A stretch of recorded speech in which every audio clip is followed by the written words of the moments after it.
In the movie Wall Street, Michael Douglas's character Gordon Gekko famously declared, "Greed is good." Of course, living by that mantra landed Gekko in prison, so maybe we shouldn't take his word for it. But what if we replace greed with growth? In this week's Focus Report, WGBH News reporter Adam Riley looks at the benefits and drawbacks of growth, particularly when it comes to Massachusetts' population. If you live in Massachusetts, you know that the state has plenty of fine qualities, from world-class universities to a gorgeous coastline to a local sports scene that's second to none. The Red Sox are world champions! But living here also has its downsides. The winters are long, the commutes can be longer, and Massachusetts is expensive, whether buying a home or just getting around. Still, after bottoming out in the mid-2000s, Massachusetts is growing again. And Governor Deval Patrick says that's something to celebrate. Growth is good. The governor, who hails from Chicago, says adding new residents makes Massachusetts more dynamic. It's great in a Commonwealth to have newcomers who are choosing to be here, and I think with that newness comes talent and energy and ideas that make us stronger. Harvard economist Ed Glazer says growth shows the Massachusetts brand is desirable and more accessible than it used to be.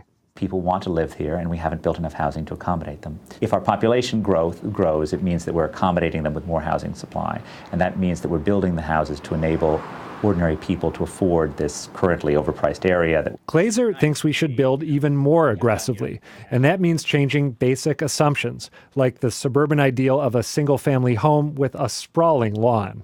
I don't think that putting, super high-rise buildings in Lincoln is likely to be particularly sensible, or that's where demand is. I could imagine, more townhouses in these areas. But Suffolk University economist David Turk warns that more density could diminish the quality of life. I think that the reason that we have large tracts on which people build houses is because that's how they want to live.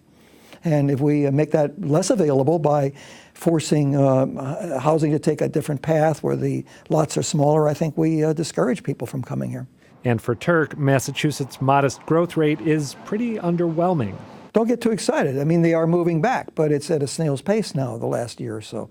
So it's nothing to cheer about. Turk doesn't believe that development drives growth. He thinks a good economy does, and that Massachusetts still has some work to do. But if you look at taxes per capita, we're still a high-tax state. And that's a growing concern. Our corporate income tax is still too high. And our personal income tax would, I think, to our great advantage, go down a little bit, along with our sales tax. And that's exactly why talking about growth is so challenging, because while there's widespread agreement that growth is a good thing, there's disagreement over why it's good and how we should manage it going forward.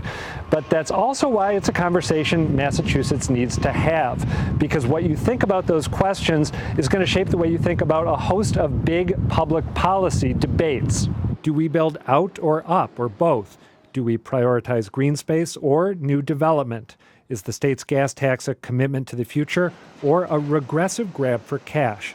Growth may be good, but that doesn't mean it's easy. Adam Riley, WGBH News. So how can we encourage growth without getting in over our head? Steve Poffteck is the executive director of the Rappaport Institute at the Harvard Kennedy School. Welcome to Greater Boston. Thank you. So looking at Adam's piece that he just did, what kind of growth do we want? I mean, we're not growing at the same pace as the country as a whole. We're growing about 4% as opposed to 15% across the U.S., but we're also a very dense area, and there's so much concern about where we grow. So what is the growth? I think it makes sense to grow in areas that can absorb and sustain the growth, and I think we've seen that over time. In fact, the areas that are most densely populated now are the areas that are in fact adding most of the housing in this area. So I think we certainly have room to grow. We just have to be creative about it. We have to think about growing upward and filling in places where we haven't built that can handle that growth. And you're talking about urban areas or suburban areas or both, because even people are talking about in the suburban communities, maybe you don't want to put houses one next to each other in wide open landscapes, but they may be areas ripe for townhouses. Certainly in urban areas, it's it's worth taking a look at where we can grow in a way that makes sense, and I think it's also worth taking a look what suburban areas could potentially absorb growth. I think we of course want to be sensitive to the character of both our urban communities and our suburban communities. No one's advocating, again, as was said in the piece, no one's advocating giant 300-unit apartment buildings in Lincoln, but I think there's a medium between the two. All right. Well, I want to bring in Mike Ross now. He is a former Boston City Council president and ran for mayor last year. Welcome, Mike. Good to see you. And when you were running for mayor, you wanted to increase the population in Boston from roughly 600,000, which it is now, to 1 million. How could the city sustain that much, that kind of population growth, and what do you see it doing? Well, we're growing, but we're not meeting the pace of growth. I mean, so this is kind of already happening, but Boston's a small city. It's in the 20s, give or take, and we have an opportunity to take advantage of the good economy we have right now. So right now you have, I think in the last 20 years, you had about 85,000 people move to Boston. But in terms of the last 20 years of housing plan, you're only seeing about 50,000 units. So we're not even keeping pace. Unit, sometimes you'll have a couple more people, 2.5, 2, depending, but we're not really even keeping pace with population. And what that does is it just drives up the prices. That's why Boston's so expensive. So we're a small town that could easily grow. There are parts of the city all over, along rail lines, that growth is just, really perfect for, and we're not taking advantage of that. Well, we haven't. That's what I wondered in going through all the research on which this whole concept is based, is it seems like everything goes back to technology. We're going to have growth here in Massachusetts and in Boston in urban areas because of technology. But with technology come people with higher salaries that drive up the housing prices. So is that the linchpin, essentially? I think what you're seeing is a market response right now, where you're seeing a lot of higher end units being built. I take Mike's point seriously that we are trying to absorb population growth, and at the same time households are getting smaller. So in fact, there's pressure to add even more units. And I think if we want to sustain a middle class tax base, it's important to expand the overall supply of housing, not only at the top end but also at the middle. Yeah, I mean, I kind of disagree on that, if I could. I mean, I think the costs are truly driven by your initial point around salaries.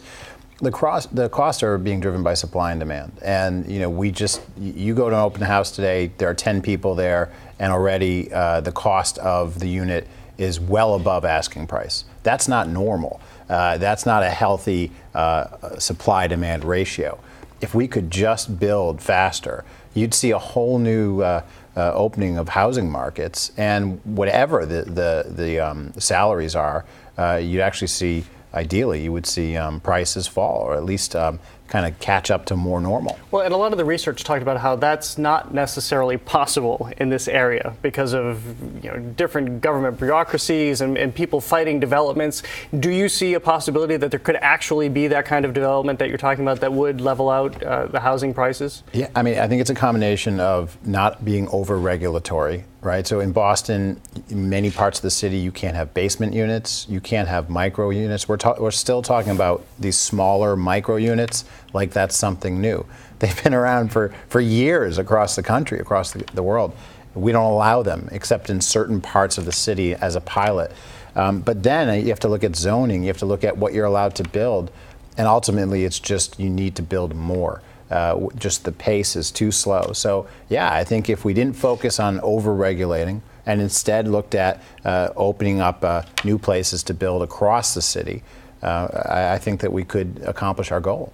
What about how we live? How much does that factor into growth? Mike just mentioned that we're a city in Boston largely of 20-somethings who are flocking in, and they have a completely different way of living. They go into these micro units, and their common spaces are local restaurants, and their culture is not necessarily televisions in their living room, but going out into the community so that they don't need as much space. Well, we keep hearing that people out in the suburbs are not building McMansions anymore. They're sort of styling down. So is that a factor in just 21st century we're living differently? I think it allows for greater density, and I think it's not only 20-somethings, but I think it's also, people, empty nesters using less space, people living in the city with less space than they might in the suburbs. So I think that's an advantage that Boston has. It can build a greater density and it can build units that will appeal to a broad array of the market. All right, so if we build it, they will come. That's what you're saying. That's what I think. All right, Mike and Steve, thank you so much.